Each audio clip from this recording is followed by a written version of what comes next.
Alright guys, up today we have the AT9 by RadioLink. Really nice controller. The controls are very smooth, very clean. Nice little detents, call them little detents on the throttle position. The spring is very good, very quick, and the center detent is pretty solid. The same thing on the other side. This is a smooth transition, and you got smooth on that way as well. And the center detent is very good. Looking at it, we've got our yeah, that just blanked my mind. These are digital trim tabs. Yeah, that's the word I'm looking for. Trims. So 4 directions. You got trims on each one of them. You've got your lanyard case here, and you've got the control, because this is a computerized remote, like most modern remotes are. You've got a mode button, end button, a scroll wheel with a press button, and up on the top you've got you got single pole, and you got a 3-way switch. You've got a 2-way switch. You got another 2-way switch. You got a twist. You got another twist, and you got a 3-way. You got a 2-way. You got a 3-way here, and a momentary here. On the back side, we actually have a set of sliders, another set of sliders, or position proportional position. You got one on either side. Now you can actually tap into the trainer port, and that's a PPM signal coming out of there, so you can turn off your radio, power out through your PPM for doing any of your long range stuff. Continuing on down to the bottom here, we've got our battery case. Now it does come with a battery holder for AA batteries, and then it goes into a small plug here. But you can hook up a standard LiPo cell battery if you have the right connector on it. Here's a 3S battery that will fit. Actually, you just need to do a little bit of trim work to the insulation, but yeah, that 3S battery 2200 will fit in there, and you've got a rating voltage of 7.4 to 18 volts, so you can definitely get that to run in there. So that's good to know that you can do that. So getting the battery back in here, just slide it in, and there we go.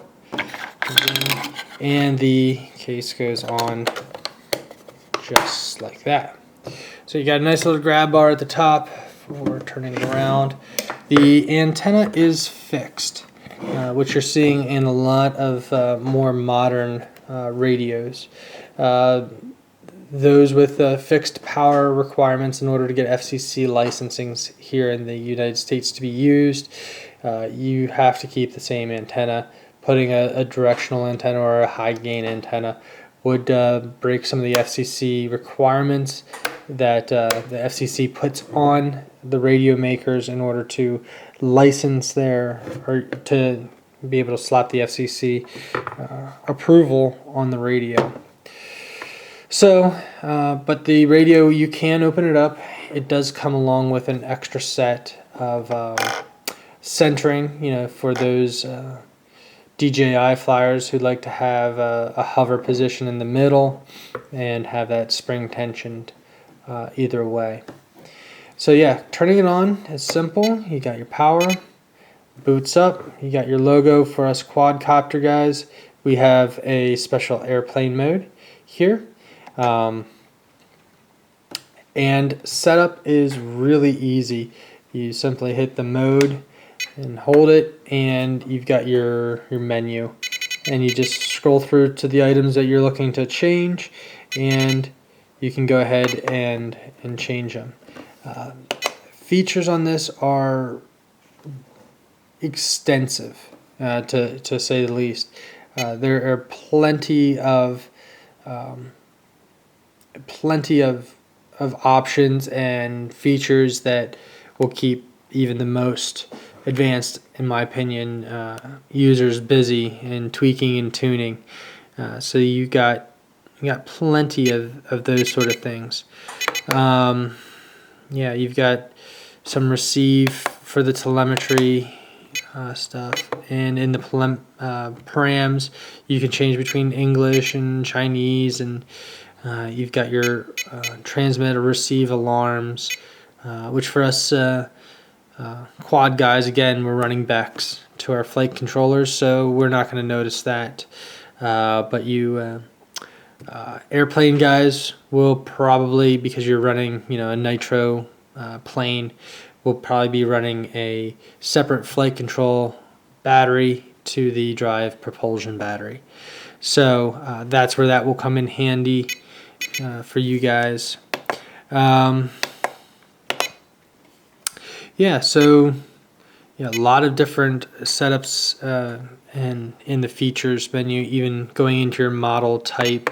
You've got the aircraft type, you've got helicopter, different types of helicopter, different type of acro basic, you got glider, different glider styles. So yeah, so pretty much anything that you're looking to run.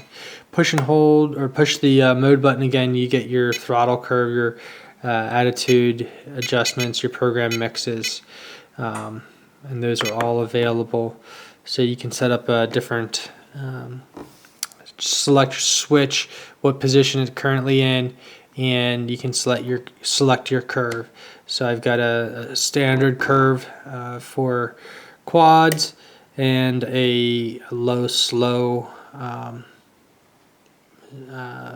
curve there, and I'm just going to try this out maybe for beginning here. I'll try a 50% max slope and see how that does. Maybe it'll help me to keep from crashing every once in a while. Don't know, but we'll give it a shot, check it out, try it out, see what happens. And that's a cool thing, is I can do these things on the fly just by switching a switch, and I can have 3 different settings. And the other thing is you can have 3 different types of models, or sorry, not 3, 15 different models. You can choose, all the different. See, there's 15 different models, and you can set them up. You can have all the settings for each one completely different. So if you have 2 quads, a helicopter and an airplane, you can use the same radio, all for that, all for all those devices, or all those models.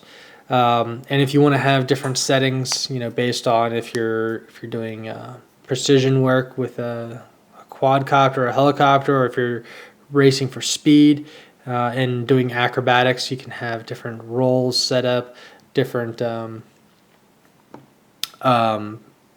parameterized, exponential roll rates and stuff on your throttle and yaw and roll and pitch and those sort of fun things. So yeah, there's tons of things that can be done with this radio. So I highly recommend it. I like it. I think it's awesome. It is just plain awesome.